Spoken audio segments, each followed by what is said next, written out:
కష్టకాలంలో ఆదుకునేది ఆర్ఎంపీ పీఎంపీల అనుభవ వైద్యుల సంఘాల సమాఖ్య అధ్యక్షుడు మందన సందర్భంగా మాట్లాడుతూ ఆర్ఎంపీలపై దాడులు ఆపాలని, పేదల్ని కష్టకాలంలో ఆదుకునేది ఆర్ఎంపీలేనని ఆర్ఎంపీ పీఎంపీల అనుభవ వైద్యుల సంఘాల సమైక్య మండల అధ్యక్షులు మంతన రమేష్ పేర్కొన్నారు. ఈ కార్యక్రమంలో ప్రధాన కార్యదర్శి గులిపాక సత్యనారాయణ, కోశాధికారి పోరండ్ల ప్రశాంత్, గౌరవాధ్యక్షులు రామచందర్, ఉపాధ్యక్షులు ఐళ్ల రాయలింగు, సెక్రటరీ రాంపల్లి తిరుమలేష్, అంకతి శ్రీనివాస్, సలహాదారులు భూమేష్, రమేష్, రాజన్న, మనోహర్, సతీష్, శ్రీనివాస్, వెంకటేష్, సభ్యులు తదితరులు పాల్గొన్నారు.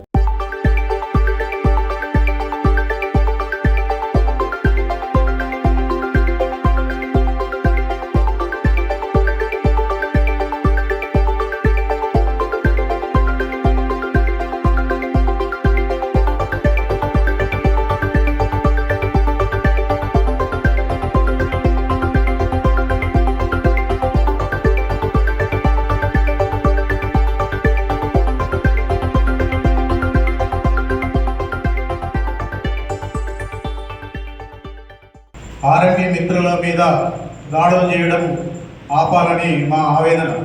ఎందుకంటే ప్రతి విలేజ్లో ఒక దెబ్బ తాకుతుంది. ఇంజెక్షన్ వేసుకోవాలని అంటే వాళ్ళ ఎంబీబీఎస్ దగ్గరికి పోలేని పరిస్థితి. వాళ్ళ దగ్గర డబ్బులు ఉన్నా లేకున్నా మేము ట్రీట్మెంట్ చేసి వారికి వాళ్ళు పంట పండిన తర్వాత డబ్బులు ఇచ్చిన రోజులు కూడా ఉన్నాయి.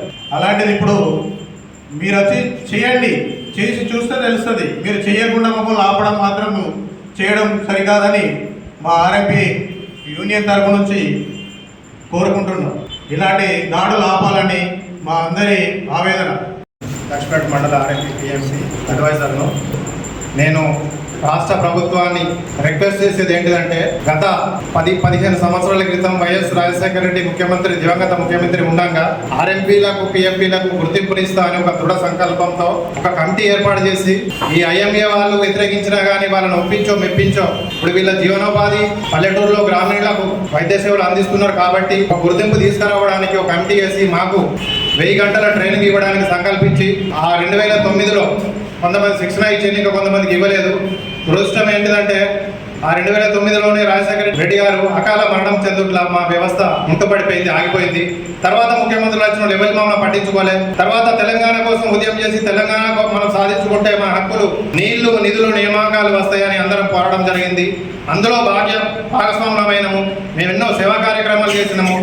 క్షయవాదికి కూడా శిక్షణ తీసుకొని క్షయ రోగులకు కూడా ఇంటింటికి వెళ్ళి ట్రీట్మెంట్ చేయడం జరిగింది. కరోనాను కూడా భయపడకుండా ముందుకెళ్ళి పేషెంట్లను మోటివేట్ చేసి వాళ్ళు ఎలాంటి సస్యరక్షణ చేపట్టాలని దానికోసం కూడా పాటుపడే సందర్భాలు ఉన్నాయి.